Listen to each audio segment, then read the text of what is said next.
Alright, so this actually seems like a pretty good hand.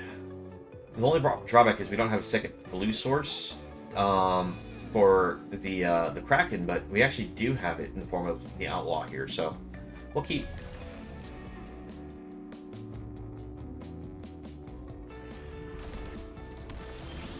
Alright, make disappear. Get ourselves a blue.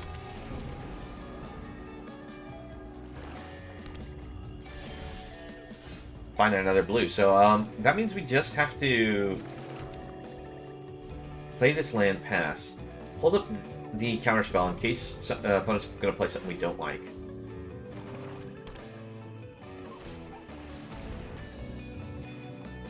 Do I care about that? Not really. Oop, don't want to turn on auto pass. Put this on the black source.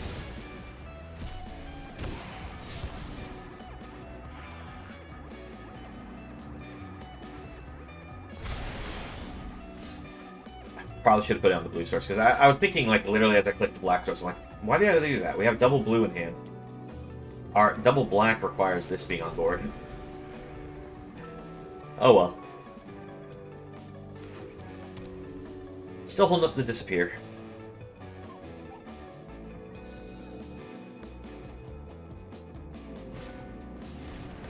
Bypass. Okay. So that gives him a little draw power and potential to grow the card. But we have the ability to just kill that with a murder.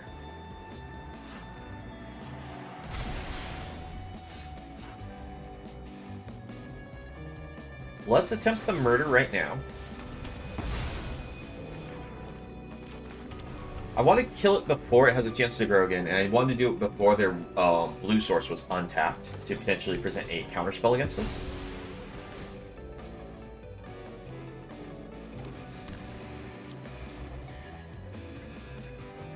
Alright. What you doing there, opponent?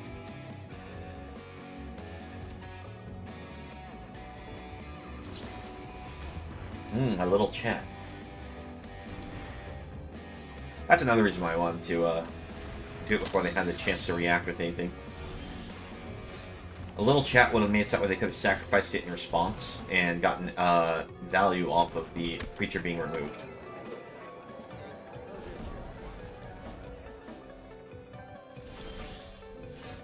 Alright, nothing for the opponent that turn. Let's attack with this.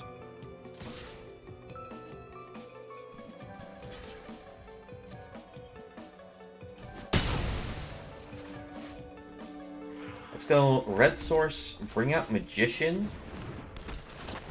and get the 1/1.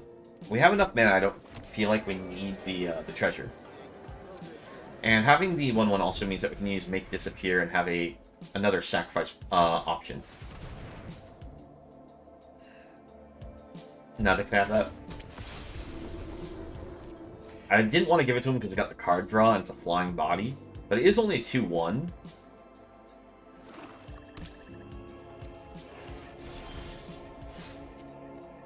Alright, let's attack it.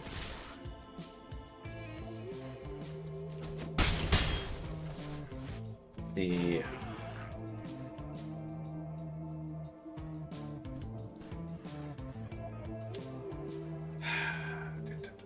Opponent probably has the answer for this, but let's go for it. Let's see, put that on top, this on bottom.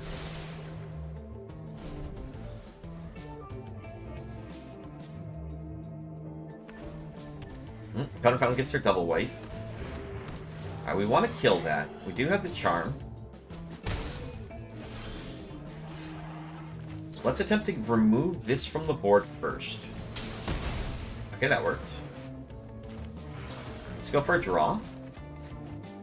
Discard here.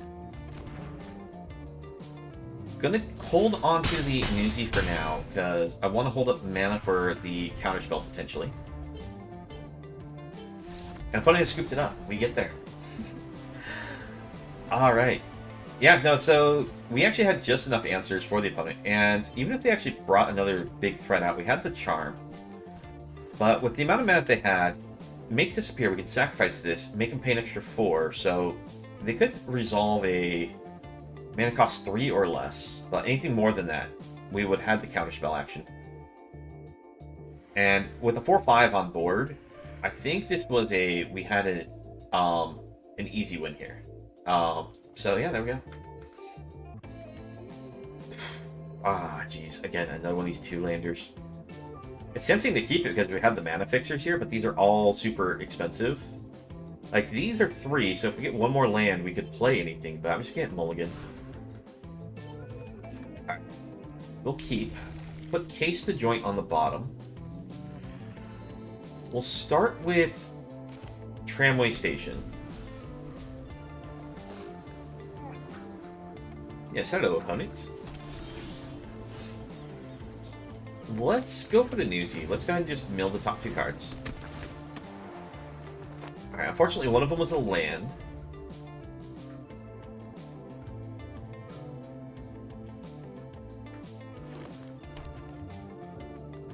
I mean, it's actually kind of a good thing that this is put into the graveyard. Alright. Get another black source. And we'll attack in.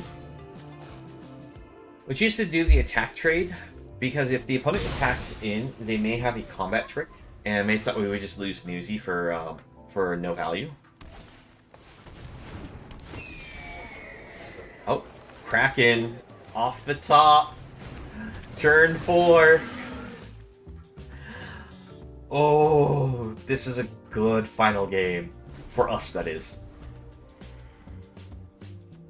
We also have the Thief here. If we get one more mana, we can actually play Thief and actually even hold up mana for the Charm. I probably want to play Charm first, if we don't get that one more mana. Just that way, if the opponent does have a removal spell for Thief, we can get the Charm back from graveyard. It's all based on what the opponent does, is how we'll try to approach the play.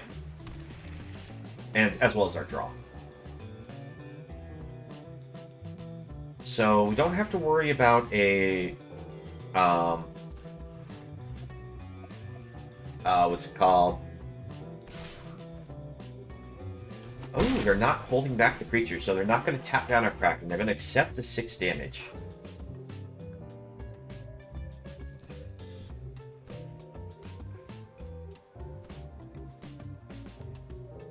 They can't use the enchantment to imprison our card because of the Ward 2.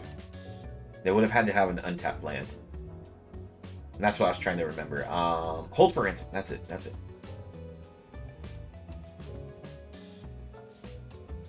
If they had Hold for Ransom and they were to play, it would have been real bad. Oh, alright. So we got Make Disappear. We are just going to hold up the mana for Make Disappear. And maybe use the Charm, depending on what the opponent plays. If the opponent goes for a creature that's a decent body, we'll maybe go for the Charm for removal. If they tap out for it.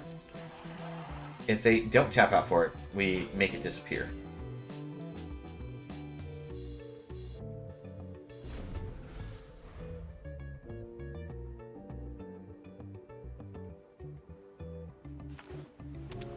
I really want one more mana.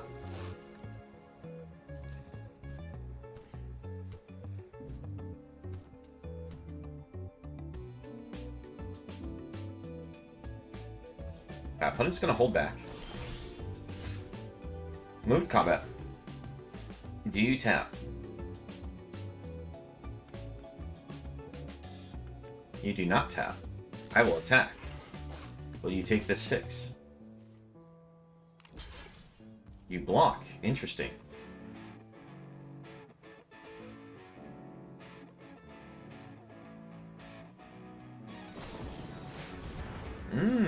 Interesting idea there. Be a shame if somebody just killed it in response. And then you still take 6 trample damage. Real shame. Oh, I mean, I have to give the opponent credit. They tried to answer the Kraken. We do have the Thief here. Probably bring it down next turn.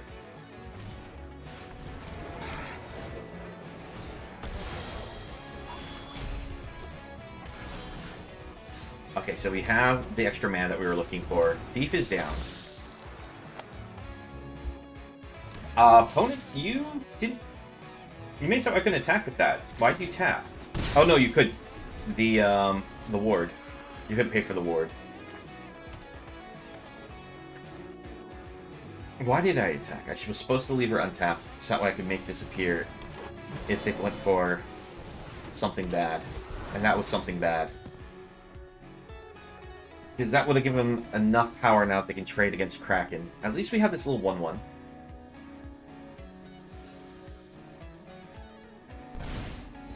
I shouldn't have... I full tapped out. I went full dumb on that. Alright.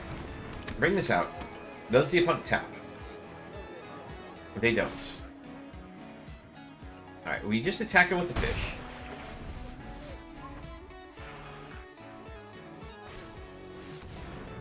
Alright, Jewel Thief for the opponent.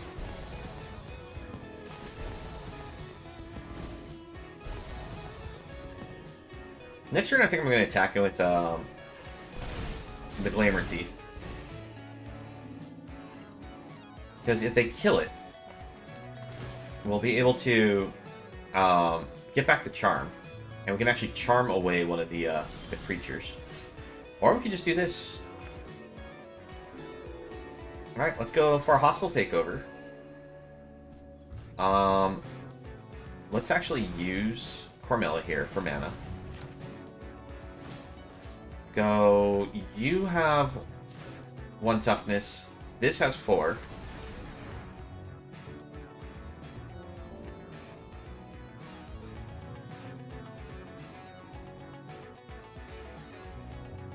Opponent can sacrifice that to draw a card, but it's not going to get them anything that's going to save them.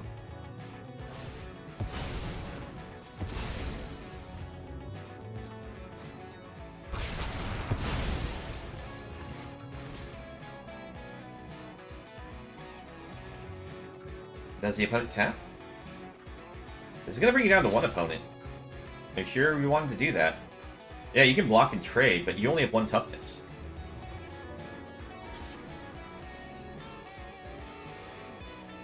So opponent's going to take 9 here.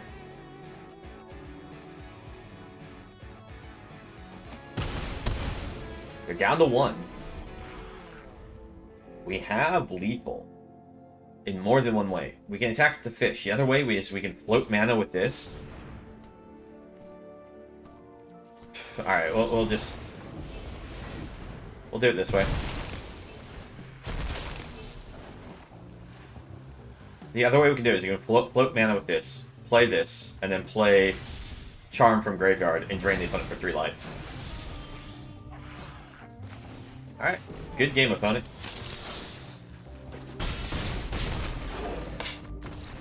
Victory! Number 7. Oh. Alright, well, there we go. 7 wins, 2 losses. But this is what we got. So, Hostile Takeover is actually one heck of a card, especially if you have these Cormelas. The idea of being able to just hard sweep a board in most cases, like, there's a couple times where something's managed to survive on our opponent's side, but you usually just get to clean up most of the board. Cormela usually survives this. And since you can turn something into 4/4, whatever else happens to be on our board, we can also help make survive. Because there's times where we had something with only 1 toughness, suddenly become 4. We get to survive, attack in, and put some real pain on the opponent. This card's still a little iffy on, but it's 1/4 Death Touch body still managed to be useful as just a blocker. And there was one game that helped us drag out a match. Now, the thing is, it's the Reservoir Kraken. If you see this, and you haven't, like, this isn't like your 3rd pack or something, and you're not in the colors, run the card. It's super oppressive. Like, it will win.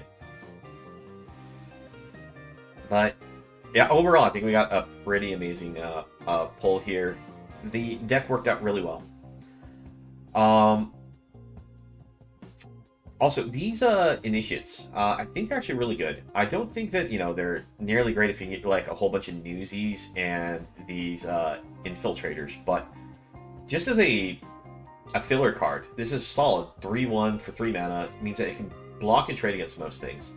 And the 5 mana exile from your graveyard, draw 2, discard 1, actually has been used multiple times and helped out a great deal. So I would definitely say these are a worthwhile draft card. So overall, I think this was really fun and a solid thing that we managed to get going here. Thank you for watching the video. Please leave a like if you enjoyed and subscribe for more content. If you'd like to join me while I stream, you can find me on Twitch in the link below. I hope to see you again in the next video and have a nice one.